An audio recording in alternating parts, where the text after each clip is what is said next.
Honours ভর্তি আবেদন করার জন্য প্রত্যেকটা শিক্ষার্থীকে জাতীয় বিশ্ববিদ্যালয়ের যে ওয়েবসাইটটা আছে সেখানে লগ ইন করতে হবে। ওয়েবসাইটে ঢোকার জন্য প্রত্যেকটা শিক্ষার্থী নিজেদের মোবাইল ফোন থেকে গুগল ক্রোম নামে যে অ্যাপসটা আছে এই অ্যাপসের পর ক্লিক করবে। ক্লিক করার পর সার্চ অপশনে গিয়ে সার্চ দেবে এনইউ অ্যাডমিশন। যখনই তুমি এনইউ অ্যাডমিশন লিখে সার্চ দিলে তখন দেখবে এনইউ অ্যাডমিশনের ওয়েবসাইটে যে লিঙ্কটা সেই লিঙ্কটা চলে আসে, কয়েকটা লিঙ্ক আসছে, আমি এই মুহূর্তে যে মার্কিং করে রেখেছি এই লিঙ্কটার পর ক্লিক করবে।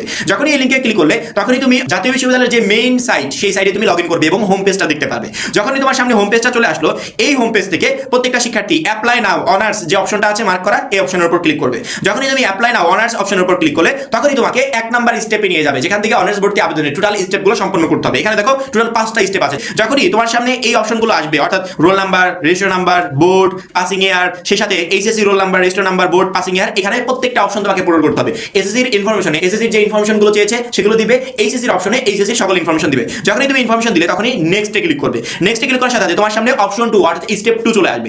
স্টেপ 2 তে তোমাকে দেখানো হবে যে তোমার এসএসসি এবং এইচএসসি তুমি যে ইনফরমেশনগুলো দিয়েছো সেগুলো সব ঠিকঠাক আছে কিনা, কারণ যদি ঠিক না থাকে তাহলে স্টেপ 2 তে যাবে না। ঠিক থাকলে একমাত্র স্টেপ 2 তে চলে আসবে এবং এইখানে তোমার এসএসসি এবং এইচএসসির সকল ইনফরমেশন তুমি দেখতে পাবে।